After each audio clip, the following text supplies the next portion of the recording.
Assalamualaikum warahmatullahi wabarakatuh.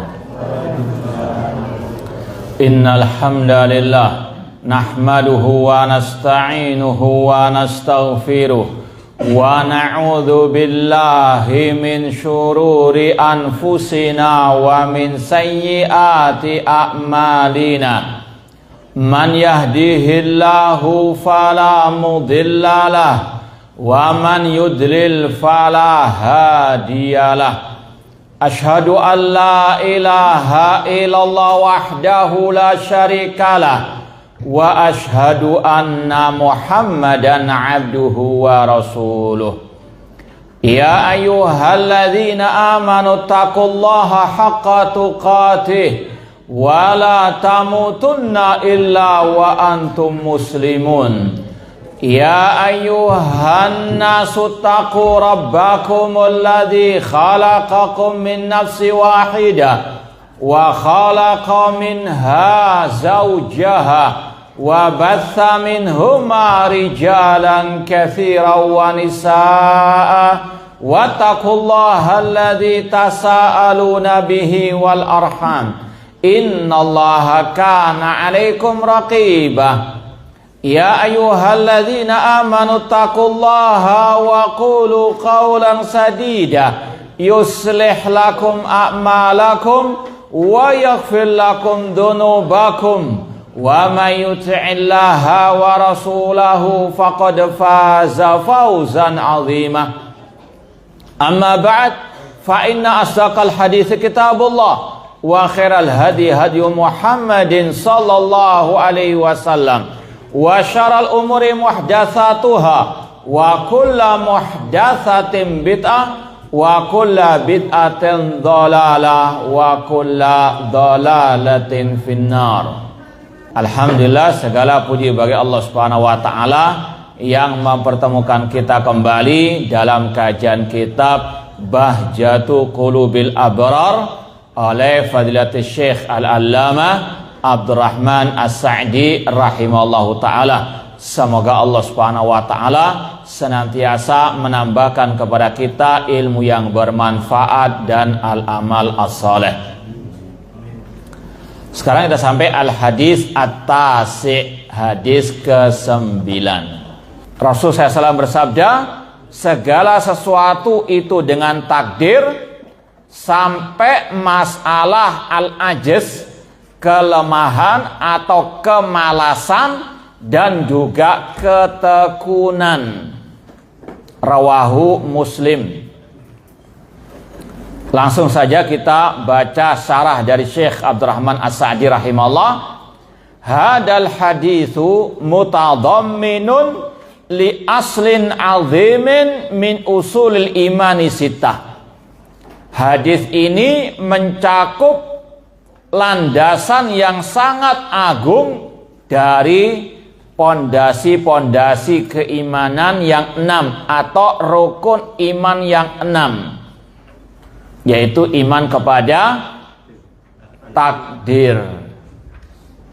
Ini dalam hadis Arba'in Nawawiyah masuk dalam hadis apa? Jibril. Baik, yang intinya hadis Jibril yang kita bahas sekarang, ketika Rasul ditanya, akhbirni anil iman, maka beliau Rasul menjawab, antuk minabillahi wa malaikatihi wa kutubi wa rusulihi wal yaumil akhir wa antuk minabil qadari khairihi wa syarrihi. Ini pembahasan inti hadis yang ke-9, yaitu berkaitan dengan iman kepada takdir, yang baik maupun yang jelek. Ya, kata Syekh, wa huwal imanu bil qadar khairi wa syarri, yaitu beriman kepada takdir yang baik maupun yang jelek, hulwi wa murrihi, yang manis maupun yang pahit, ami wa khasihi, yang umum maupun yang khusus, sabiqi wa lahiqihi, yang dahulu maupun yang akan datang. Ini salah satu rukun iman yang harus ada pada setiap muslim muslimah, mukmin mukminah. Kalau tidak ada iman kepada takdir, tidak sah keimanannya. Rukun iman yang 6 harus komplit, ya. Di antaranya iman kepada takdir. Dan iman kepada takdir sudah kita sampaikan mencakup berapa hal? 4 hal. Baik, karena ini sebetulnya sudah kita pelajari. Ini pertanyaannya sedikit ada bobotnya. Sebutkan 4 kandungan iman kepada takdir plus dalilnya. Karena sudah dilewati ini, sudah sering pembahasannya ini. Baik, kita kasih ya bonus lah. Di diskon 2 dalil saja. Poin pertama, poin kedua, poin pertama, ketiga terserah. Pokoknya 4 kandungan itu sebutkan 2 dalil atau salah satu dari poinnya, 1 dalil, 1 dalil. Nggak harus 4 poin kandungan iman kepada takdir dengan dalilnya. Karena kalau sebatas poinnya saja, insya Allah rebutan. Makanya dikasih 2. Ustaz, saya coba menjawab. Silahkan. Yang pertama, mengimani ilmunya Allah. Kalau tahu dalilnya langsung sebutkan, apa salah? Di sini sebentar, di hadisnya ada. Jangan nyontoh di kitab. Enggak ya? Catatan. Enggak, maksudnya di kitabnya tadi ada di sini. Ini ada ayat 70, Ustaz. Apa ayatnya? Alam ta'lam anallaha ya'lamu ma fis samawati wal ardi inna dzalika fi kitab. Baik, lanjut. Labas. Kemudian mengimani apa yang telah dicatat oleh Allah. Dalilnya? Hadis ayat 20. Apa bunyinya?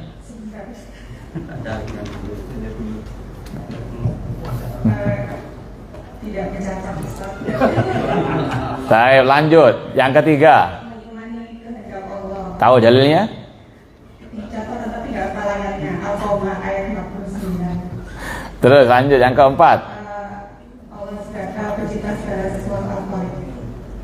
Dalilnya? Al-Qur'an ayat 2. Apa bunyinya?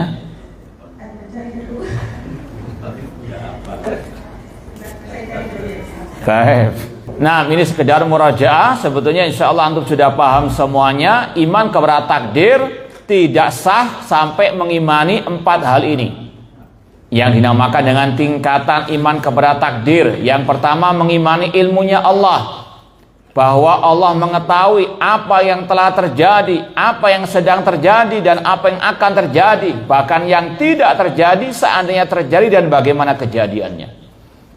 Allah ilmunya meliputi segala sesuatu. Itu dalilnya, yaitu ada dalam kitab ya. Bahkan satu ayat yang disebut tadi Al-Hajj 70 itu mencakup 2 poin ya. Cuma tadi yang menjawab ya masih belum ngeh. Kalau di dalam satu ayat itu ada 2 tingkatan iman kepada takdir. Mengimani ilmunya Allah. Alam ta'lam annallaha ya'lamu ma fis sama'i wal ardh. Tidakkah engkau mengetahui bahwasanya Allah mengetahui apa yang di langit dan di bumi? Inna dzalika fi kitab. Sesungguhnya itu dalam kitab catatan takdir. Jadi satu ayat ini sudah mencakup 2 poin tingkatan iman kepada takdir, ilmu dan apa? Catatan takdir. Paham tum? Baik. Inna dzalika 'ala Allah yasir. Catatan takdir ini kalau mau perinci kata para ulama ada beberapa macamnya. Di antaranya catatan takdir yang umum, al-kitabatul amah. Catatan takdir yang umum mencakup semua makhluk, baik manusianya, jinnya, binatangnya, para malaikat dan seterusnya. Ini catatan takdir di Lauhul Mahfuz seperti dalam ayat tadi, inna dzalika fi kitab. Dan ini yang juga disebutkan oleh Allah dalam surat Al-Hadid tadi ya, ayat 22 kalau tidak salah itu. Ma asaba min musibatin fil ardi wala fi anfusikum illa fi kitabin min qabli an nabra'aha inna dzalika 'ala Allah yasir. Tidaklah musibah menimpa diri kalian kecuali fi kitab, sudah dicatat di Lauhul Mahfuz. Dalam hadis riwayat Muslim Rasul mengatakan innallaha kataba maqadiril khalaik qabla an yakhluqas samawati wal arda bi khamsina alfasana. Sesungguhnya Allah mencatat takdir makhluk 50.000 tahun sebelum penciptaan langit dan bumi. Ini sekali lagi tingkatan kedua dari iman kepada takdir. Kita sekarang kumpul di sini, apa yang kita bicarakan semua sudah tercatat dalam Lauhul Mahfuz sebelum kita dilahirkan, bahkan sebelum penciptaan langit dan bumi. Ini kewajiban mengimani takdir Allah Subhanahu wa taala, mengimani catatan takdir. Kemudian yang ketiga, mengimani al-masyiah, kehendak Allah. Maksudnya kehendak kauni yang pasti terjadi. Dalilnya di akhir surat At-Takwir, wa ma tasyauna illa ayyasha Allahu rabbul alamin. Tidaklah kalian berkehendak kecuali Allah Rabbul Alamin berkehendak. Demikian pula dalam surat Al-Baqarah sebelum ayat kursi, ya mungkin 253, nanti dilihat ya, ayat kursi kan 255, ini 2 ayat sebelumnya kalau tidak salah. Walau sya'allahu maktatalu, seandainya Allah berkehendak mereka tidak saling berperang. Ketemu ayatnya? Hah? 252 ya. Ketemu ayatnya? Al-Baqarah 252 atau 253 itu, yang berkaitan dengan al-masyiah, kehendak Allah. 253 walau sya'allahu maktatalu walakin Allah yaf'alu ma yurid. Kemudian yang keempat, tingkatan iman kepada takdir, mengimani al-khalq, bahwa segala sesuatu ini adalah ciptaan Allah. Dalilnya surat Al-Qamar ayat 49. Inna kulla syai'in khalaqnahu biqadar. Sesungguhnya segala sesuatu kami ciptakan dengan takdir. Allah khaliqu kulli syai', Allah pencipta segala sesuatu. Surat Al-Qamar 49, inna kulla syai'in khalaqnahu biqadar. Kemudian kalau nggak salah surat Az-Zumar, Allahu khaliqu kulli syai', Allah pencipta segala sesuatu. Ma'asal muslimin ikhwani fillah wa akhwati rahimani wa rahimakumullah. Ini ringkasan iman kepada takdir. Intinya tadi, mengimani ilmunya Allah, catatan takdir, kehendak Allah, dan Allah yang menciptakan segala sesuatu. Kita lanjutkan ucapan Syekh Abdurrahman As-Sa'di, bi an ya'tarifal abdu anna ilmallah muhitun bi kulli syai'. Ini penjelasan lebih lanjut tentang tingkatan iman kepada takdir tersebut, atau tentang definisi iman kepada takdir. Apa iman kepada takdir? Kata Syekh, yaitu dengan meyakini, mengimani, membenarkan, mengakui bahwa ilmunya Allah meliputi segala sesuatu. Ini poin yang pertama. Barang siapa yang tidak mengimani ilmunya Allah, maka keluar dari Islam, murtad, kafir. Seperti dalam kisah hadis Jibril. Ini yang pernah kita sampaikan. Kalau antum buka Sahih Muslim, hadis pertama hadis Jibril. Kalau Sahih Bukhari, hadis pertamanya innamal a'malu binniyat. Ya, sekali lagi, kalau Sahih Muslim, hadis pertamanya hadis Jibril. Ya, sebelum disebutkan hadis yang dibaca tadi itu, ada kisah 2 orang tabi'in yang bernama Yahya bin Ya'mar dan Humaid bin Abdurrahman al-Himyari. Mereka berdua dari negeri Basra, Irak, datang ke Mekah untuk haji atau umrah, sekaligus ingin bertanya, minta fatwa kepada sahabat Rasul kalau mereka ketemu di kota Mekah. Dan Allah pertemukan mereka dengan Abdullah bin Umar radhiyallahu anhuma, putranya Umar bin Khattab yang meriwayatkan hadis Jibril. Paham? Itu sambungan ceritanya. Kan yang dibaca itu ringkasannya dari Amirul Mukminin Umar bin Khattab. Ya. Sebelumnya ada kisah dari putranya Abdullah bin Umar radhiyallahu anhuma. Beliau bertemu dengan dua orang tabi'in yang bernama tadi Yahya bin Ya'mar dan Humaid bin Abdurrahman al-Himyari. Mereka dari Basra. Mereka cerita tentang sekelompok orang yang juga yatakaffarun al-ilma, rajin belajar ilmu agama. Ya, maka dari sini antum harus tahu, gak semua yang pinter dalam misalnya hafalan ayat, hafalan hadis, ataupun pinter ngomong masalah agama, dia di atas siratal mustaqim. Gak menjamin. Paham? Kenapa? Karena salah memahami ayat ataupun hadis, salah mentafsirkan ayat dan atau al hadis. Maka ini yang paling berperan dalam kehidupan kita, yaitu siapa yang mengajarkan kepada kita agama ini. Kalau sudah salah mencari ustadz, salah mencari guru agama, fatal akibatnya. Berapa banyak orang yang cerdas dalam ilmu agama namun sesat menyesatkan. Adallahu ala ilmin, kata Allah, Allah sesatkan dia di atas ilmu. Paham ya? Orang Yahudi mereka paham kebenaran namun tidak mengikuti kebenaran. Ya'rifuna kama ya'rifuna abna'ahum. Mereka mengetahui tentang Nabi Muhammad sebagaimana mereka mengenal anak-anak mereka. Namun apa faedahnya mengenal kebenaran kalau tidak mau mengikuti kebenaran tersebut? Kelompok Qadariyah, kata dua orang tabi'in tadi, muncul dari negeri Basra, negeri Irak. Kata para ulama, negeri Irak sepanjang masa memunculkan banyak kelompok-kelompok sesat. Ini kata Rasulullah SAW. Rasul mengatakan, min hunalikal fitah. Dari arah sana. Rasul menunjuk ke arah timur kota Madinah, yaitu arah Irak, kata para ulama alil hadis. Dari sanalah muncul berbagai macam bentuk fitnah. Kelompok Syiah Rafidah, kelompok Khawarij, kelompok Qadariyah, Mu'tazilah, sampai zaman ini muncul kelompok teroris ISIS dari apa? Irak. Ini sekali lagi dalam hadis pertama Sahih Muslim ceritanya tentang kelompok Al-Qadariyah. Apa keyakinan mereka? Kata tabi'in tadi, annal amra unfun wa Allah qadar.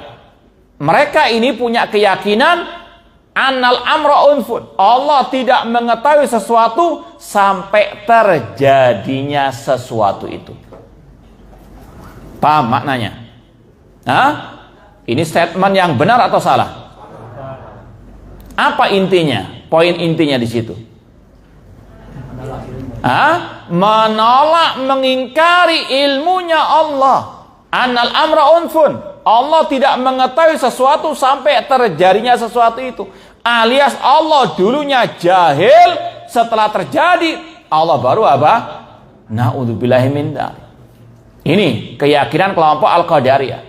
Maka Abdullah bin Umar radhiyallahu anhuma ketika mendengar keyakinan kelompok Qadariyah seperti itu, beliau mengatakan dengan lantang, idza laqitumuhum fa akhbiru anni bari'un minhum wa hum bura'un minni. Kalau kalian bertemu dengan mereka, kelompok Qadariyah itu, sampaikan, aku Abdullah bin Umar berlepas diri dari mereka dan mereka berlepas diri dariku. Jadi kalau dalam masalah seperti ini, masalah penyimpangan dalam akidah, apalagi berkaitan tentang Allah Subhanahu wa taala, maka ulama salaf, sahabat Rasul, tidak ada kata-kata toleransi. Tidak ada kata-kata lapang dada, perbedaan umat ada rahmat, tidak ada. Mereka langsung mengecam, ya. Jangan sampai mengatakan apa? Ya sudahlah, yaitu ajaran mereka, kita punya ajaran sendiri. Tidak harus ada apa pengingkaran.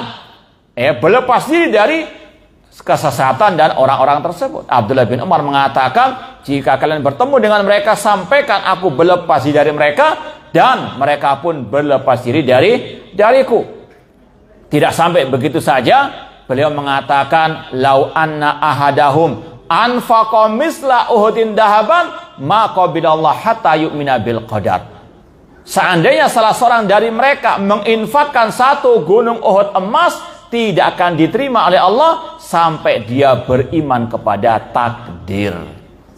Ini pentingnya iman kepada takdir, di antaranya yang berkaitan dengan mengimani ilmunya Allah Subhanahu wa taala. Kata Imam An-Nawawi ketika mensyarah menjelaskan ucapan Abdullah bin Umar ini, beliau mengatakan fihi tasrihun bitakfirihim.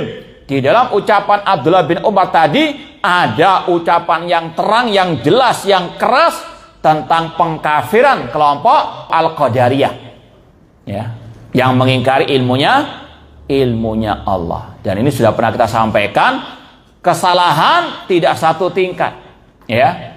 Kesalahan itu berlevel-level, bukan hanya mie pedas saja yang ada levelnya, ya.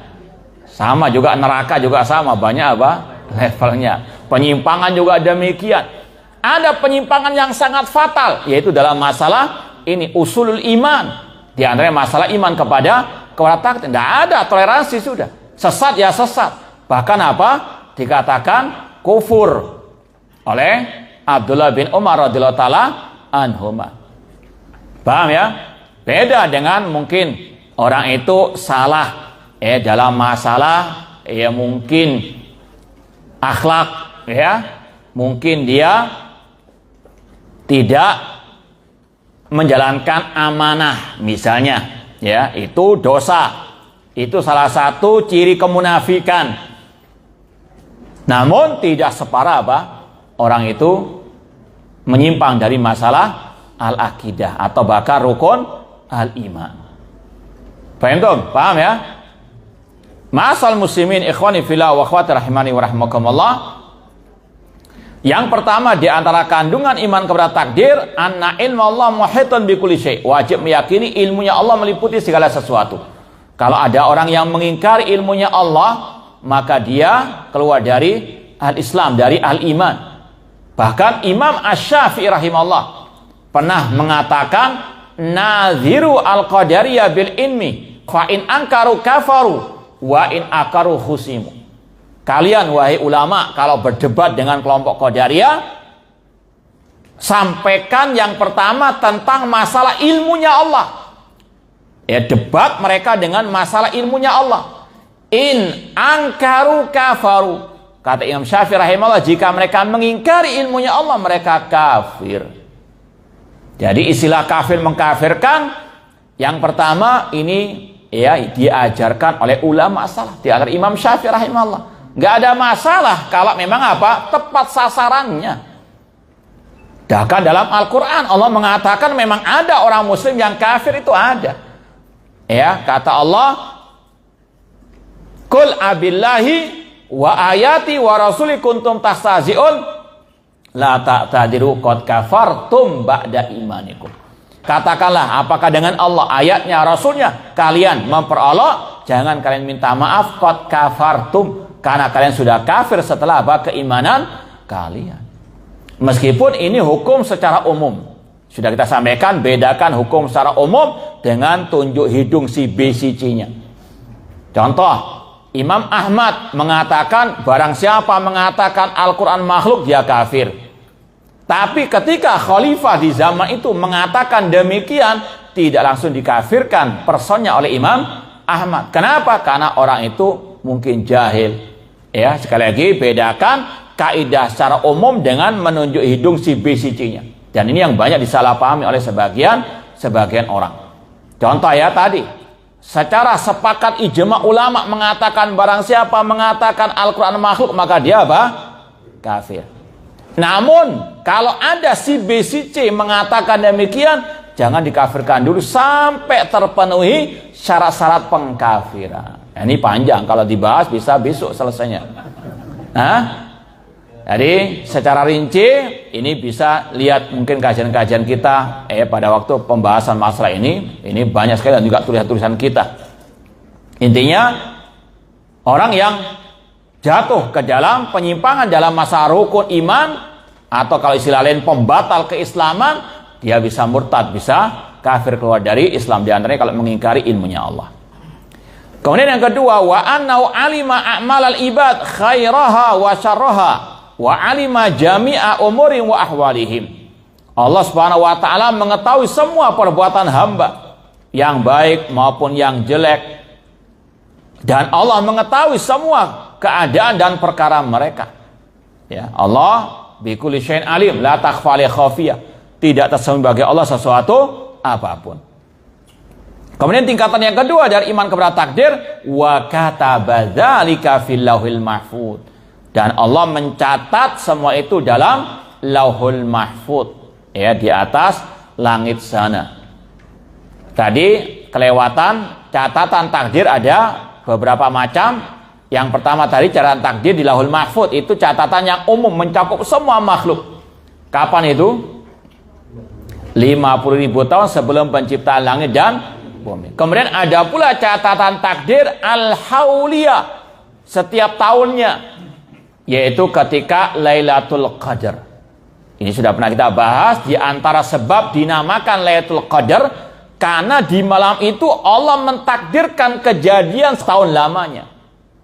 Dalilnya surat Ad-Dukhan, coba ayat 3 dan 4. Masya Allah, hafal ayatnya, bunyinya inna anzalnahu fi lailatin mubarakah inna kunna mundirin fiha yufraqu kullu amrin hakim.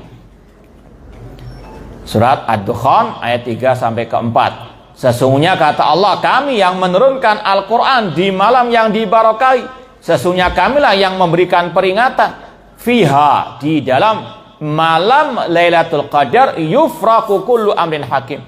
Kata ulama tafsir dari kalangan sahabat, misalnya Abdullah bin Abbas dan yang lainnya, di malam itulah Allah mencatat takdir selama setahun lamanya. Dan catatan takdir selama setahun ini tidak bertentangan, tidak berbeda dengan yang di lauhul mahfuz. Ini sekedar perinciannya. Paham? Kemudian yang ketiga, catatan takdir dalam, ya, rahim seorang ibu, atau kalau bahasa Arabnya al-kitabah al-umriyah, catatan takdir seumur hidup orang itu. Kata Rasul singkatnya dalam hadis yang juga sudah kita lewati dalam Arba'in Nawawiyah, wa yu'mar bi arba'i kalimat bi katbi rizqihi wa ajalihi wa amali wa syaqiyun aw sa'id. Malaikat diperintah untuk mencatat 4 takdir janin yang sudah usia 120 hari dengan mencatat rezekinya, kematian, amal perbuatannya, dia bahagia atau sengsara. Sebenarnya yang ulangi itu antum lihat lagi di catatan Arba'in Nawawiyah. Ini sudah lewat ini. Ya, hadis Abdullah bin Mas'ud, ya, diperintah mencatat 4 hal. Yang pertama, mencatat rezekinya, kematiannya, amal perbuatannya, dan bahagia atau sengsara. Ini catatan umriyah juga sama, perincian dari yang ada di lauhul mahfuz. Baik, cukup sampai situ masalah catatan takdir. Kemudian kata Syekh, kama qala ta'ala, dalil tentang 2 tingkatan iman kepada takdir, surat Al-Hajj tadi ayat 70. Alam ta'lam annallaha ya'lamu ma fis sama'i wal ard. Tidakkah engkau mengetahui bahwasanya Allah mengetahui apa yang di langit dan di bumi? Itu sudah dicatat dalam lauhul mahfuz dan itu mudah bagi Allah Subhanahu wa taala. Summa innallaha yunaffidhu hadhil aqdara fi awqatiha bihasabi ma taqtadi hikmatu wa masyiatuhu. Kemudian Allah mewujudkan takdir yang sudah Allah ketahui, yang sudah Allah catat pas pada waktunya. Seperti yang kita sampaikan tadi, kita sekarang kumpul berapa orang, ya, ada yang mungkin masih ngantuk, ada yang, ya, tidur mungkin, ya, kita nggak tahu, Allah yang maha tahu. Baik, intinya ini semuanya sudah Allah ketahui, Allah sudah catat di Lauhul Mahfuz 50.000 tahun sebelum penciptaan langit dan bumi, dan sekarang Allah takdirkan. Ya, Allah wujudkan sekarang sesuai dengan yang ada dalam ilmunya, yang sesuai dengan yang di Lauhul Mahfuz, tidak meleset sama sekali. Ma asabaka lam yakun yukhti'ak. Apa yang Allah takdirkan untukmu nggak akan mungkin meleset darimu. Wa ma akhta'aka lam yakun yusibak, dan apa yang tidak Allah takdirkan tidak akan mungkin menimpamu. Semua terjadi sesuai dengan takdir Allah Subhanahu wa taala. Semua itu Allah takdirkan, Allah wujudkan sesuai dengan hikmah dan kehendaknya. Ini yang ketiga, tentang masyiatullah, kehendak Allah Subhanahu wa taala. Imam Asy-Syafi'i rahimahullah pernah menyenandungkan beberapa bait syair. Syair ya, bukan musik. Hah? Imam Syafi'i itu pemusik atau penyair? Ulama. Tapi bisa mengucapkan apa? Syair, bukan bermusik. Itu penghinaan kepada Imam Syafi'i. Masa Imam Syafi'i disamakan dengan Michael Jackson ya? Nah, pemusik gitu. Naudzubillahi min dzalik. Sahabat dijuluki apa? Naudzubillahi min dzalik. Ini sekali lagi pelecehan bahkan kepada Al-Qur'an dan apa? Iya. Makanya kalau ada ya salah satu ustadz yang mengatakan ini ucapan kufur, namun belum mesti pelakunya bisa dikafir, itu akidah Ahlussunnah, manhaj Ahlussunnah, nggak mudah mengkafirkan si B-nya. Paham ya? Namun ucapannya memang menghina Al-Quran, ucapan yang ada penghinaan terhadap Al-Quran, iya kufur. Tapi bukan berarti kita mengkafirkan apa? Langsung individunya. Cuma berapa orang yang menuduh kita suka mengkafirkan. Ini pengkafiran secara umum beda dengan pengkafiran secara apa? Individu personnya. Sama dengan ya kasus ya ada bahkan yang menghina Al-Quran bukan hanya orang luar saja, bahkan dari dalam juga ada. Seperti yang sudah pernah kita sampaikan, yang mengatakan ya isu timpi suri dele sama dengan nasi masuk Al-Quran. Apa makna isu timpi suri dele? Mencela-mencela, pakai dalil nasikh masuk dalam Al-Quran. Ketika kita tanyakan kepada Syekh Abdul Aziz Rayis hafizallahu ta'ala, beliau mengatakan ini riddah, ini ucapan yang murtad. Meskipun kata beliau ya orangnya belum tentu bisa dikatakan apa? Murtad. Ucapannya ya riddah, kemurtadan. Paham ya? Namun sekali lagi ini yang sangat berbahaya, orang-orang yang asbun berbicara masalah agama tidak dipikir sampai ada apa? Tadi kemurtadan dalam ucapannya. Nah, sekali lagi, Imam Syafi'i pemusik atau penyair? Sekali ulama Ahlussunnah wal Jamaah, cuma beliau bisa apa? Iya. Taib. Ala kullin, namun intinya beliau bukan pemusik. Nah, kalau pemusik berbahaya, nanti disejarkan dengan siapa tadi? Hah? Na'udzubillah. Nah, thumma innallaha yunafid hadil aqdar fi awqatiha biasa ma taqdi hikmatu wa masyiatuhu. Imam Syafi'i pernah menyenandungkan 3 bait syair yang ada kaitan dengan iman kepada takdir. Kalau ada yang hafal kita kasih hadiah. Ya, biasa rebutan. Tidak ada. Nah, antum dengarkan dulu. Kalau dicatat agak panjang juga. Imam Syafi'i mengatakan, "Masyita kana wa ilam asya, wa masyitu ilam tasya lam yakun." Ya Allah, apa yang engkau kehendaki pasti terjadi meskipun aku tidak menghendaki. Jika aku menghendaki namun engkau tidak menghendaki Allah, tidak mungkin terjadi. Ini berkaitan dengan masalah apa? Al-masyiah, kehendak. Masya Allah kana wa malam yasha lam yakun. Ulama mengatakan apa yang Allah kehendaki pasti terjadi, dan apa yang tidak Allah kehendaki tidak mungkin terjadi. Kemudian Imam Syafi'i mengatakan lagi dalam bait yang kedua, khalaqtal ibad ala ma alimta fa fil ilmi yajrid fata wal musin. Engkau menciptakan para hamba sesuai dengan ilmumu. Ada poin apa di sini dalam tentang masalah takdir? Al-khalqu wal al-ilmu, penciptaan dan masalah apa? Al-ilmu. Khalaqtal ibad ala ma alimta fa fil ilmi yajri fata wal musinnu. Ya, hada anta wa hada lam tu'in, hada qabin wa hada hasan. Ini yang engkau tolong, ini yang engkau tidak tolong, ini yang baik, ini yang jelek, semua dengan takdir Allah Subhanahu wa taala. Baik, kita lanjutkan lagi. Asyamilatan likulli makana wa ma la yakun. Bahwasanya hikmahnya Allah, kehendak Allah mencakup segala yang telah terjadi dan yang akan terjadi. Yakini semua yang terjadi dengan kehendak Allah dan semua pasti ada hikmahnya. Karena di antara al-asmaul husna nama Allah Al-Hakim. Tidak menciptakan, tidak mentakdirkan, tidak memerintah, tidak melarang, kecuali pasti ada hikmahnya. Alimah man alimah wa jahila man jahila. Ada yang tahu, ada yang tidak tahu. Maka seorang muslim, muslimah wajib mengemani takdir Allah, namun tidak perlu terlalu mendalam-dalami tentang apa? Hikmah dalam takdir Allah, karena ini masalah gaib.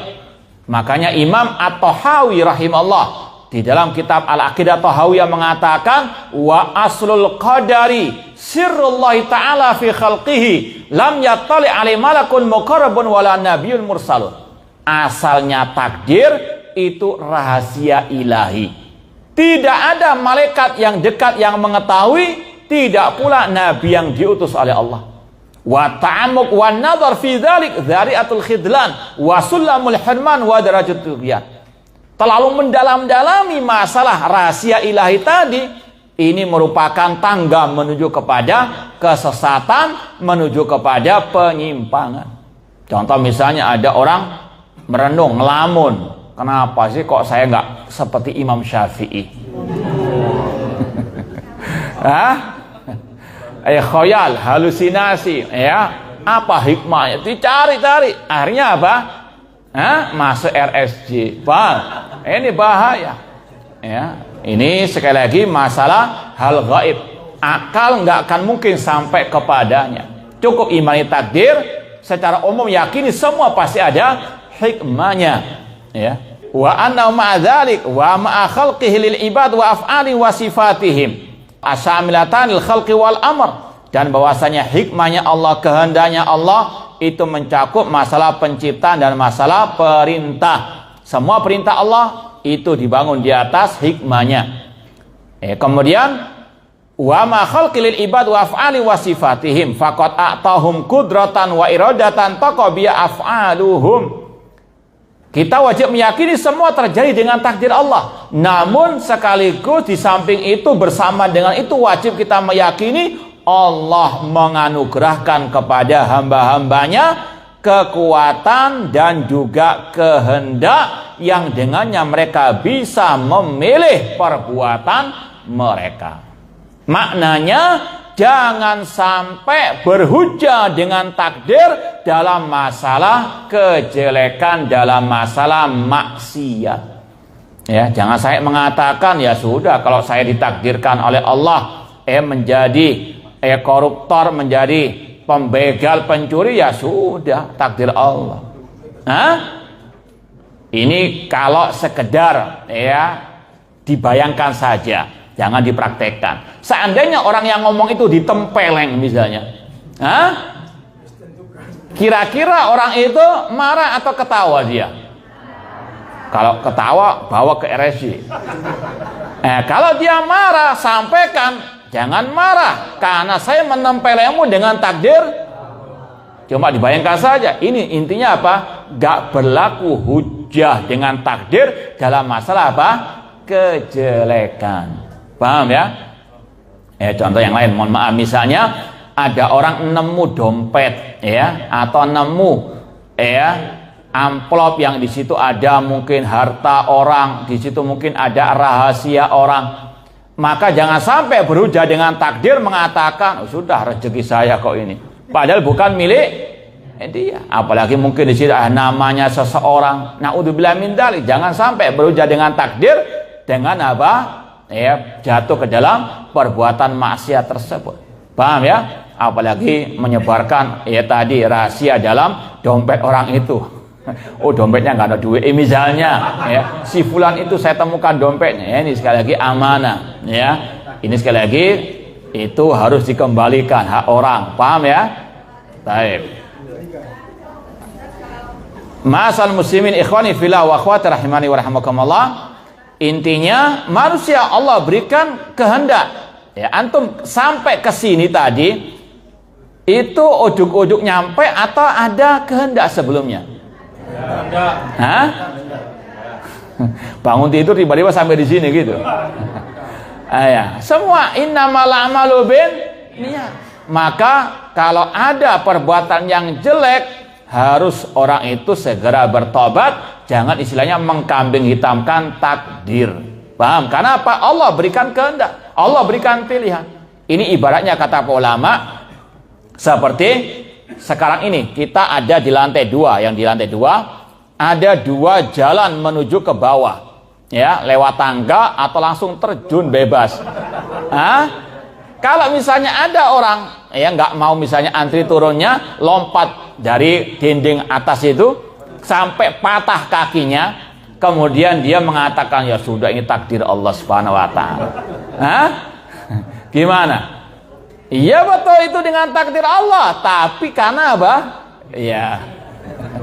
Intinya ya tadi, ya manusia Allah berikan pilihan, kalau dia memilih jalan kejelekan, maka sekali lagi tidak boleh dia mengkambing hitamkan takdir atau sampai mengatakan saya dipaksa oleh Allah berbuat demikian. Naudzubillahi min dzalik. Enggak ada paksaan. Dia yang memilih kejelekan, maka kalau dia jatuh ke dalam musibah tadi jangan salahkan kecuali dirinya sendiri. Faman wajada khairan falyahmadillah wa man wajada ya ghaira dzalik fala yalumanna illa nafsah. Oh iya. Iya, bunuh diri itu dengan takdir Allah. Cuma dia yang memilih cara untuk apa? Mati bunuh diri tersebut, maka dia diberikan sanksi atas pilihan kehendaknya tersebut. Makanya Rasul mengatakan man qatala nafsahu bisyai'in udziba biyaumal qiyamah. Barang siapa membunuh dirinya dengan sesuatu, maka dia diadab dengan sesuatu itu pada hari kiamat. Betul ya, kita katakan dengan tegas, dengan lantang ya, dia mati bunuh diri dengan takdir Allah. Dan kita ingat, kita wajib meyakini ada kehendak Allah kauni dan kehendak Allah apa? Syar'i. Dia mati dengan kehendak Allah. Kehendak apa? Kauni. Apa arti kehendak kauni? Yang pasti terjadi, namun tidak mesti Allah apa? Cintai. Semua dengan apa? Kehendak Allah. Iblis Allah ciptakan dengan kehendaknya. Orang kafir, namun Allah tidak cinta kepada mereka. Ini takdir apa? Kauni. Dan semua pasti ada apa? Hikmahnya. Ini kita sekali lagi yakini semua terjadi dengan kehendak Allah. Orang itu mati bunuh diri, orang itu ya mati kecelakaan atau mati gara-gara makan roti misalnya.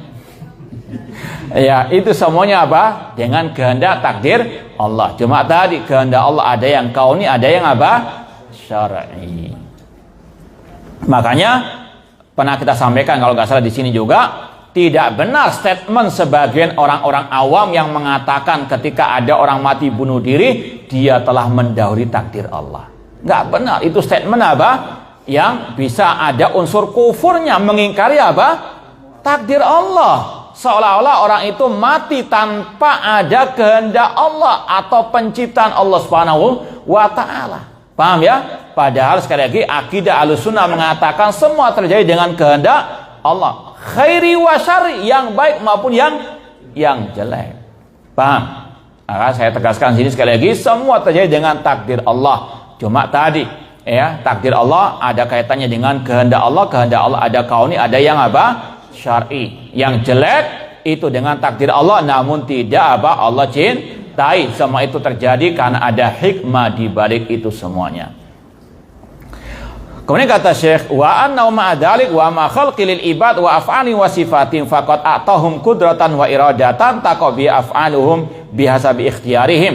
Ya, semua Allah takdirkan, semua Allah yang menciptakan, namun meskipun demikian Allah memberikan kepada manusia kemampuan dan kehendak yang dengannya mereka bisa memilih jalan hidup mereka. Makanya kata para ulama, kelompok yang sesat dalam masalah takdir ada 2. Kelompok Al-Jabariyah dan kelompok Al-Qadariyah. Kelompok Al-Jabariyah mengatakan manusia itu seperti bulu yang diterbangkan oleh angin, tidak punya kehendak sama sekali. Betul atau tidak statement ini? Tidak benar. Antum seperti tadi, ya, kita tanya sampai di sini dengan niat dari rumah atau ujuk-ujuk sampai sini? Nah, dengan niat apa niatnya? Iya, semoga Allah menganugerahkan al-ikhlas fil qouli wal amal. Baik. Kemudian yang kedua, kelompok Qadariyah. Mereka mengatakan manusia berbuat dengan kehendak mereka sendiri tanpa campur kehendak Allah. Salah atau betul ini? Dua-duanya salah, Jabariyah, Qadariyah. Yang satu menafikan kehendak manusia, seolah-olah manusia nggak punya kehendak. Yang kedua menafikan kehendak Allah. Ahlussunnah pertengahan mengatakan manusia punya kehendak, namun kehendak manusia di bawah kehendak Allah. Dalilnya tadi surat At-Takwir 29 atau ayat yang terakhir, wa ma tasyauna illa an yasya'allahu rabbul alamin. Tidaklah kalian berkehendak kecuali Allah apa? Berkehendak. Kemudian kata Syekh, lam yujbirhum 'alaiha. Allah tidak pernah memaksa hamba. Ya, makanya tadi Allah berikan pilihan.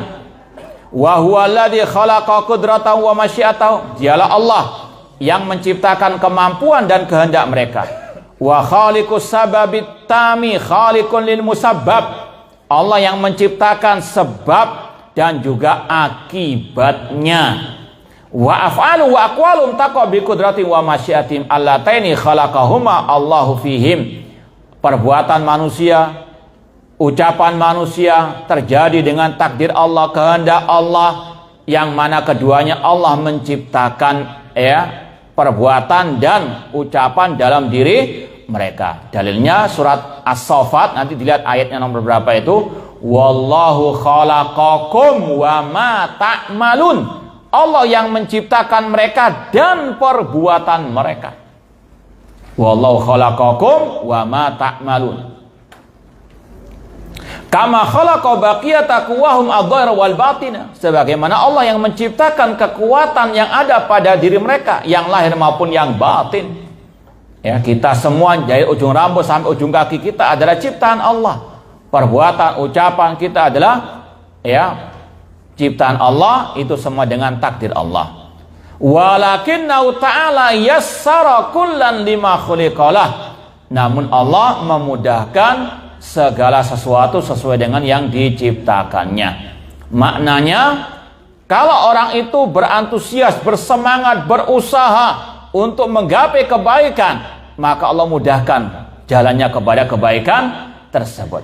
Namun kalau orang itu menyimpang, sudah ditegakkan kebenaran, namun tetap bersikeras keras kepala untuk menyimpang, maka semakin Allah mudahkan jalannya menuju kepada kesesatan. Sebagaimana dalam hadis, ma minkum min ahadin illa waqad kutiba maq'adu fil jannati aw finnar. Tidaklah salah seorang di antara kalian kecuali telah dicatat tempat tinggalnya di surga atau di neraka. Para sahabat bertanya, idan natakil ala maqad kutib wa nadaul amal. Ya Rasulullah, kalau semua sudah ditulis di Laul Mahfuz, maka tidak perlu kita beramal, cukup kita bersandar dengan takdir saja. Kata Rasulullah, jangan, i'malu, beramallah, berusahalah, fakullun muyassarun lima khuliqalah, karena semuanya akan dimudahkan oleh Allah Subhanahu wa taala. Kemudian Rasul membacakan ayat, fa amma man a'ta wa taqa wa saddaqa bil husna fasanuyassiru lil yusra. Barang siapa yang faman a'ta wa taqa, yang bersedekah dan dia bertakwa, membenarkan adanya surga, Allah mudahkan jalannya menuju surga. Semoga Allah menganugerahkan kepada kita surganya kelak di hari kiamat. Semuanya sekali lagi dengan al-amal. Meskipun amal bukan untuk membayar surga, namun amal menuju kepada rahmat Allah, dan dengan rahmat Allah seorang hamba meraih surganya. Faman wajjaha wajhahu wa qasdahu li rabbi. Ini perinciannya, penjelasannya.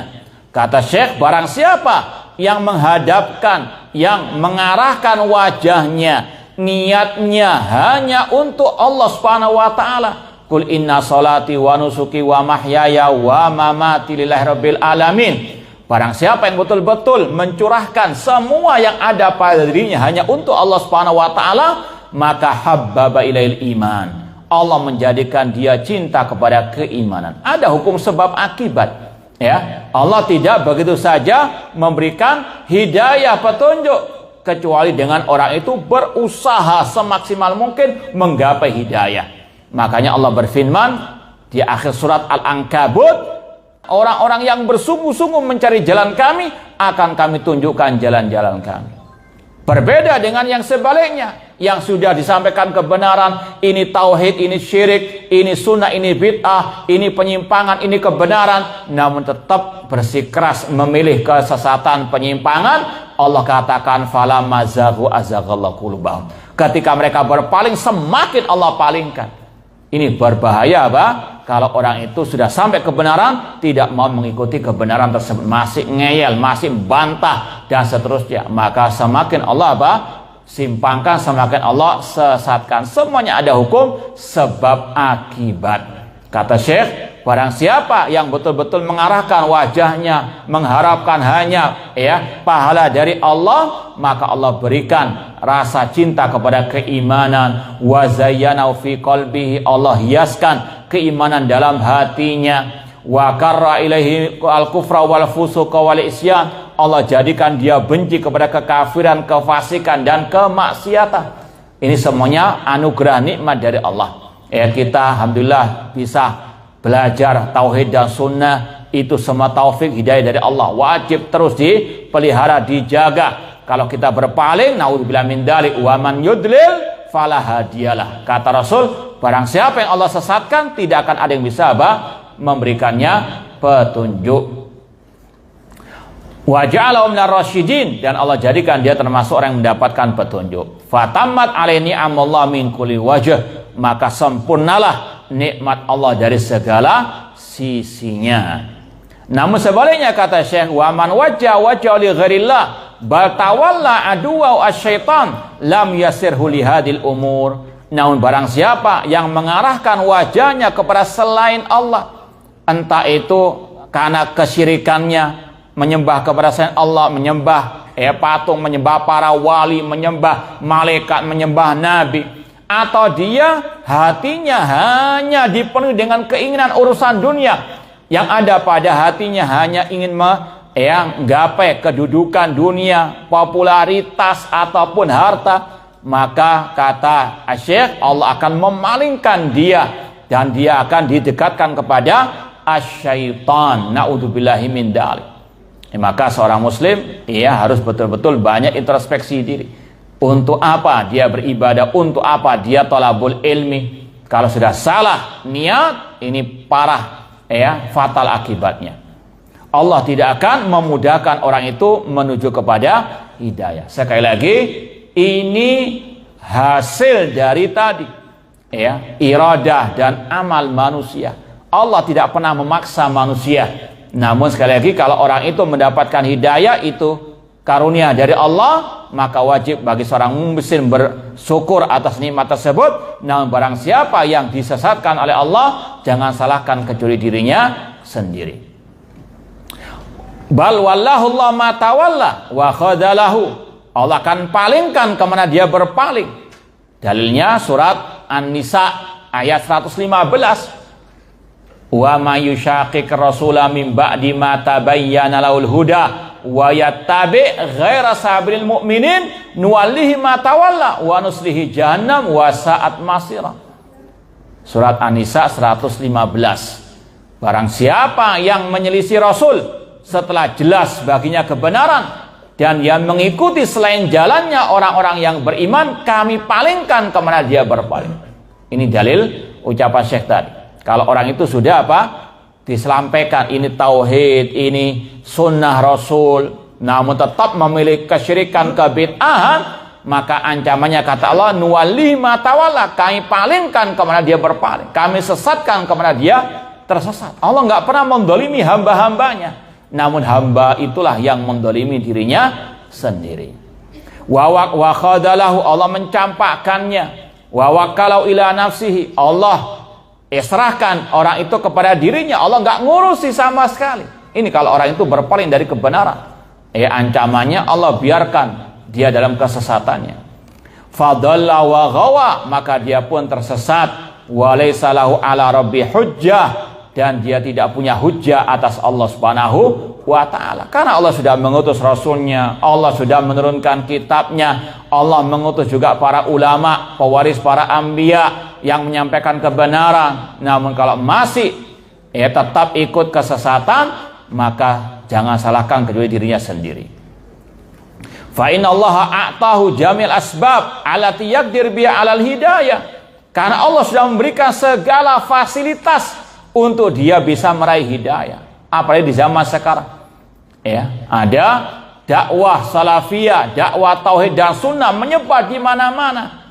Bisa lihat di website-website ataupun di dunia maya, di dunia nyata juga demikian. Sudah disampaikan qala Allah wa qala Rasul, namun masih ikut qala Aristoteles, qala Toples Sudah disampaikan kebenaran, ini ayatnya, ini hadisnya. Oh, kata kiai saya bukan demikian. Oh, kata ustaz saya. Al-Quran dan Sunnah dilawan dengan ucapan manusia. Ini yang sekali lagi Allah ancam, nuwalihi ma tawalla, kami semakin sesatkan dia. Sekali lagi, hukum sebab akibat berlaku. Allah tidak begitu saja menyesatkan manusia tanpa ada sebabnya. Sebabnya apa? Falamazagu, dia sudah menyimpang sendiri terlebih dahulu. Allah semakin jauhkan dia dari jalan Allah Subhanahu wa ta'ala. Kemudian kata Syekh, walakin ikhtara dhalala 'alal huda, namun dia lebih memilih kesesatan daripada petunjuk. Fala yalumanna illa nafsah, maka jangan salahkan kecuali dirinya sendiri. Allah berfirman, fariqan hada wa fariqan haqqa 'alaihimud dhalalah. Sebagian orang mendapatkan petunjuk dari Allah, sebagian lagi telah ditetapkan kesesatan atas mereka. Sekali lagi, ini bukan karena kezaliman Allah, naudzubillah min dzalik. Allah Maha Adil. Allah menempatkan suatu pada tempatnya. Allah nggak akan mungkin menyesatkan orang-orang yang memang lapang dada menerima kebenaran, berusaha menjadi kebenaran. Sekali lagi, Allah Maha Adil, menempatkan hidayah pada tempatnya, menempatkan kesesatan pada tempatnya. Sebagaimana dulu Abu Lahab, pamannya Rasul, yang paling dekat dengan Rasul, ketika Rasul dakwah tauhid malah ditentang, malah dicaci maki. Tabban laka ya Muhammad alihada jama'tana, celaka engkau ya Muhammad, apakah karena dakwah ini engkau mengumpulkan kami? Allah turunkan tabbat yada Abi Lahabin. Apa sebabnya Abi Lahab mendapatkan ancaman neraka dan pasti masuk neraka? Karena menentang dakwah tauhid. Padahal hidayah sudah di hadapannya, tidak mau hidayah. Berbeda dengan Salman Al-Farisi dari Persia, jauh-jauh datang ke kota Madinah untuk mencari hidayah. Allah berikan hidayah. Ada hukum sebab akibat. Maka ini sekali lagi sebagai bahan introspeksi bagi kita. Kita kalau sudah tahu kebenaran, tahu tauhid dan sunnah, tahu mana itu al-hidayah, maka jangan sampai ngincipi kesesatan. Kalau sudah kena kesesatan, wa man yudlil fala hadiyalah, naudzubillahi min dzalik. Qala ta'ala, Allah berfirman tadi, fariqan hada wa fariqan haqqa 'alaihimud dhalalah innahum muttakhadus syaitan auliya min dunillah. Sesungguhnya mereka menjadikan setan sebagai pelindung-pelindung mereka selain Allah. Ini sebab mereka kenapa disesatkan oleh Allah, karena mereka lebih memilih jalan asyaiton, jalan kesesatan, kesyirikan maupun kebid'ahan. Allah juga berfirman, yahdi bihillahu manittaba ridwanahu subulas salam. Dia Allah memberikan hidayah kepada orang-orang yang mengikuti jalan keridhaan. Ini sekali lagi ada hukum sebab akibat. Allah berikan hidayah kepada yang mengikuti jalannya. Wa yukhrijuhum minadh-dhulumati ilan nur biidnih, dan dia mengeluarkan mereka dari kegelapan kepada cahaya dengan seizinnya. Wa yahdihim ila siratim mustaqim, dan Allah berikan hidayah kepada jalan yang lurus. Wa hadzal qadar yati ala jami' ahwalil abdi wa af'ali wa sifatihi. Takdir Allah ini dengan 4 kandungannya tadi, tingkatannya tadi, itu mencakup semua perbuatan, keadaan dan sifat-sifat hamba. Hatal ajiz wal kais, sampai masalah kemalasan dan ketekunan semua dengan takdir Allah. Orang itu malas, iya, dengan takdir Allah, dengan kehendak Allah. Cuma tadi manusia juga diberikan apa? Jangan sampai berhujah saya jadi orang malas karena takdir Allah. Nah, coba dikasih. Atau kalau Anda meyakini seperti itu, coba jangan makan 3 hari. Ya, Anda punya keyakinan semua dengan takdir Allah. Meskipun saya malas belajar, saya akan jadi Imam Syafi'i misalnya. Ya, coba keyakinan itu diarahkan kepada makanan. Katakan, saya kalau sudah ditakdirkan kenyang, nggak makan 3 hari pun pasti kenyang. Coba, ada yang mau nyoba? Hah? Kadang orang dalam masalah urusan ibadah malas berhujah dengan takdir, tapi kalau urusan makanan, nggak mau telam. Ini kadang apa? Ya, tidak fair istilahnya. Maka sekali lagi, semua ada hukum sebab akibat. Ya. Orang malas, iya, dengan takdir Allah, tapi tidak boleh berhujah dengan takdir Allah dalam masalah yang jelek. Ya, Rasul mengatakan innamal ilmu bitta'allum, ilmu itu dengan belajar. Rasul mengatakan i'malu fakulun miyassar lima khuliqalah, beramallah karena semuanya akan dimudahkan oleh Allah. Ihris ala ma yanfa'uka wasta'in billah, bersemangatlah, berantusiaslah dalam menggapai yang bermanfaat dan minta tolong kepada Allah. Ini samara, buah beriman kepada takdir, menjadikan orang lebih semangat beramal. Karena kita nggak tahu apa yang Allah takdirkan. Tugas kita hanya beramal dan berdoa kepada Allah Subhanahu wa taala. Hasilnya serahkan kepada Allah. Tawakal 'ala Allah azza wa jalla. Wa huma wasfanin mutadhadan alladhi yunalu bil awal minhuma wa huwal ajaz al khayba wal khusran. Kata Syekh, dua sifat manusia ini, rajin dan malas, itu saling bertentangan. Adapun malas itu sebab meraih kerugian, kebangkrutan, ya, kesengsaraan. Wa bisani wa huwal kais al jidd fi ta'atir rahman wal murad huna al ajz al yulam alil abad wa huwa adamul iradah. Adapun yang kedua, ketekunan dalam beribadah kepada Allah, ini sebab meraih kebahagiaan di dunia wal akhirah. Intinya manusia dia punya rasa malas harus diobati. Jangan sampai menyalahkan takdir karena kemalasannya. Karena manusia Allah berikan semangat dan berikan kehendak, beri kemampuan untuk beramal. Wa hadha huwa ma'nal haditsil akhar i'malu faqul muyassar lima khuliqa. Sudah kita sampaikan tadi hadis Rasul, beramallah karena semuanya dimudahkan oleh Allah Subhanahu wa taala. Amma ahlus sa'adah fayassaruna li amali sa'adah. Adapun orang yang sudah Allah takdirkan meraih kebahagiaan, berbahagia, maka Allah mudahkan jalannya menuju kepada kebahagiaan. Wadhalika bikaisihim wa taufiqihim. Semua itu dengan usahanya dan dengan Allah berikan taufik kepada mereka. Wal kais wal ajiz huma al madhkuran fi qouli sallam. Dan dua hal ini, rasa malas dan ketekunan, sudah disebutkan dalam hadis yang lain. Cuma wallahu alam, hadisnya ini didoifkan oleh Syekh Al-Albani rahimahullah. Ini hadisnya sekali lagi didoifkan, dilemahkan oleh Syekh Al-Albani dalam kitab Dhaif Sunan Tirmidzi. Ada hadis yang berbunyi al-kayyis man dana nafsa wa amila lima ba'dal maut.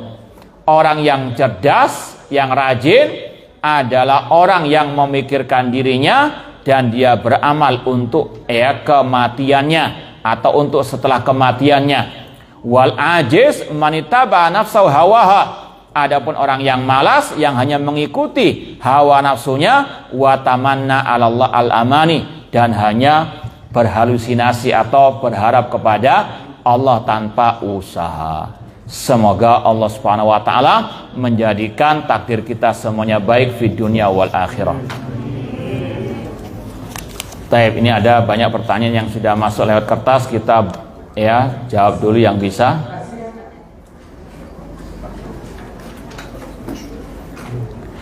Izin bertanya mengenai takdir buruk, tidak boleh putus asa. Bagaimana kiat tidak putus asa dalam menghadapi takdir buruk? Yang pertama, ya kita wajib ingat terus sabda Rasul, ihris ala ma yanfa'uka wasta'in billah. Dalam Sahih Muslim, Rasul mengatakan bersemangatlah dalam menggapai yang bermanfaat dan minta tolong kepada Allah. Ini jangan pernah melupakan dua hal ini. Minta tolong kepada Allah dan berusaha. Ini tugas kita. Ya, tidak ada yang lain kecuali apa? Berusaha yang terbaik dalam urusan dunia maupun akhirat, minta tolong kepada Allah. Hasilnya serahkan kepada Allah, tawakal kepada Allah dan yakini ya ada ya janji Allah yang pasti ditepati oleh Allah Subhanahu wa taala. Ya. Sebagaimana tadi, yang mencari hidayah Allah berikan apa? Hidayah. Kemudian kata Rasul, wala ta'jaz, dan jangan pernah apa merasa lemah, jangan putus asa. Ini ya motivasi dari Rasul sallallahu alaihi wasallam. Dan seandainya engkau tertimpa suatu musibah, maka katakan ini sudah takdir Allah. Jangan mengatakan lau, seandainya. Ya, seandainya saya nggak keluar rumah tadi, saya nggak mendapat musibah ini. Jangan mengatakan demikian. Makanya orang yang beriman kepada takdir, kata para ulama, hatinya tenang. Ketika ada musibah, ya sudah takdir Allah. Yang penting tadi dia sudah berusaha berdoa, sudah. Ya, adapun nanti apa yang terjadi serahkan kepada Allah. Paham ya? Nah, kemudian juga banyak-banyak memohon kepada Allah agar diberikan kekuatan. Makanya dalam doa Rasul yang diajarkan kepada kita, diajarkan doa berlindung dari rasa malas. Allahumma inni a'udzubika minal ajazi wal kasal. Itu ya di antara kiat agar kita tidak pernah putus asa. Apakah boleh mengejar dunia dengan jalur langit? Ini istilah siapa ini? Taib, maksudnya dengan ibadah itu lebih ya. Tidak ada masalah selama kita berharapnya kepada Allah. Karena Allah sendiri dalam banyak ayat memotivasi kita untuk beramal dengan pahala meraih urusan apa? Dunia. Sebagaimana firman Allah, wa may yattaqillaha yaj'al lahu makhraja wa yarzuqhu min haitsu la yahtasib. Barang siapa bertakwa kepada Allah, Allah berikan solusi dari segala problematika kehidupannya dan Allah berikan rezeki dari arah yang tidak dia sangka. Tidak ada masalah. Yang penting niatnya meraih pahala dari Allah, entah itu pahala di akhirat atau pahala di dunia. Tidak ada masalah. Misalnya orang itu silaturahim, dia ingat sabda Rasul, man ahabba an yubsata fi rizqi wa yunsa fi athari falyasir rahimah. Barang siapa yang ingin dibentangkan rezekinya, dipanjangkan usianya, hendaklah dia menjalin tali silaturahim. Dia datang ke misalnya Pak D-nya atau Om-nya dengan niat meraih pahala yang Rasul sampaikan tadi. Pahala apa diantaranya?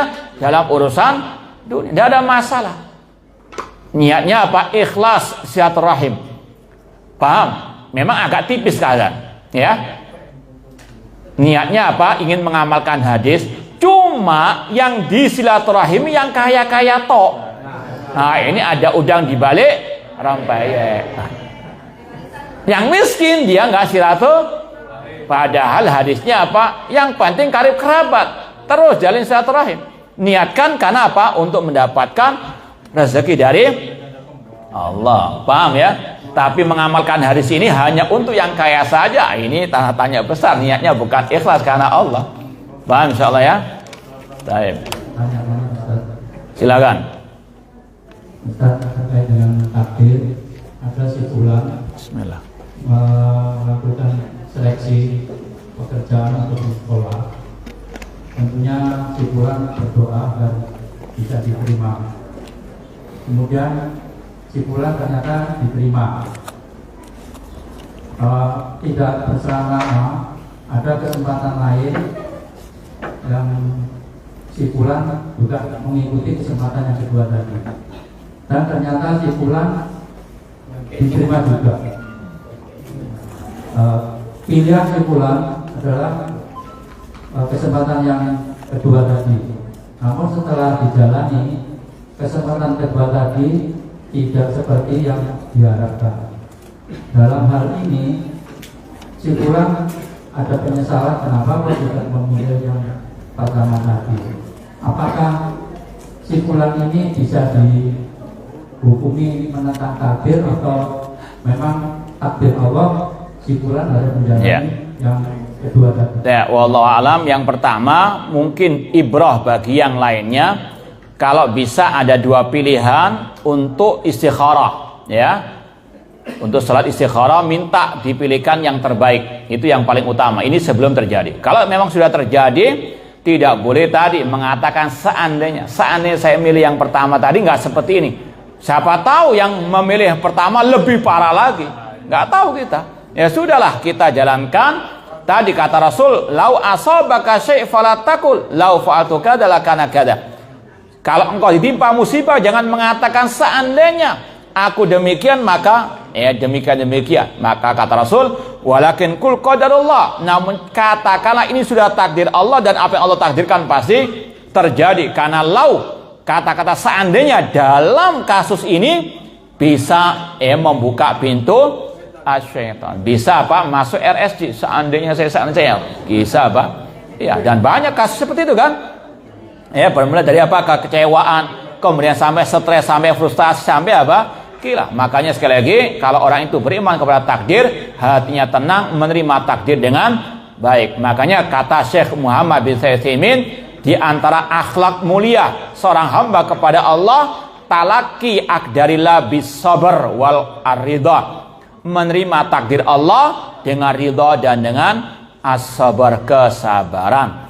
Adapun apakah orang itu keluar dari Islam karena menyimpang dari takdir? Bukan. Orang itu jatuh ke dalam maksiat karena tadi kalau dia sampai terus memprotes takdir Allah dalam seandainya tadi. Karena itu dilarang oleh Rasulullah SAW. Maka obatnya kul qadarullah, ini sudah takdir Allah dan apa yang Allah kehendaki pasti terjadi.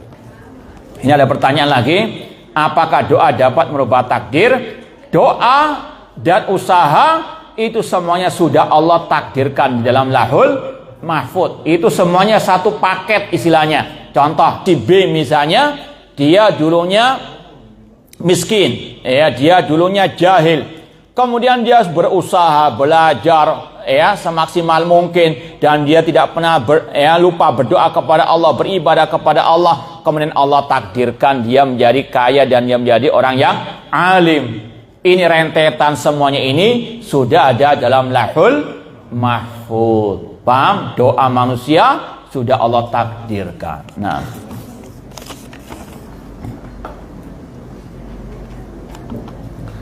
apa perbedaan akidah Asy'ari dan Atsari? Kalau akidah Asy'ariyah mengikuti akidah Ahlul Kalam, di antaranya mengatakan kalau akal bertentangan dengan nas Al-Quran dan Sunnah, dahulukan akal. Sedangkan Atsari atau Salafi lebih mendahulukan Al-Quran dan Sunnah daripada akal. Kalau Asy'ariyah mereka mengatakan khobar ahad, hadis yang sedikit riwayatnya tidak bisa menjadi hujah dalam masalah akidah. Ahlussunnah mengatakan, as-salafiyun mengatakan hadis yang penting sahih adalah hujah dalam masalah akidah, masalah fikih dan seterusnya. Ahlussunnah, salafiyun menetapkan semua sifat Allah. Adapun Asy'ariyah hanya menempatkan 7 sifat atau 20 sifat. Ini perbedaannya sangat mencolok sekali. Sekali lagi ikuti akidah salaf Ahlussunnah wal Jamaah. Nah, mohon maaf yang sebesar-besarnya, kurang lebihnya mohon maaf. Wa jazakumullahu khairan. Aqulu qouli hadza wa akhiru da'wana anil hamdulillahi rabbil alamin.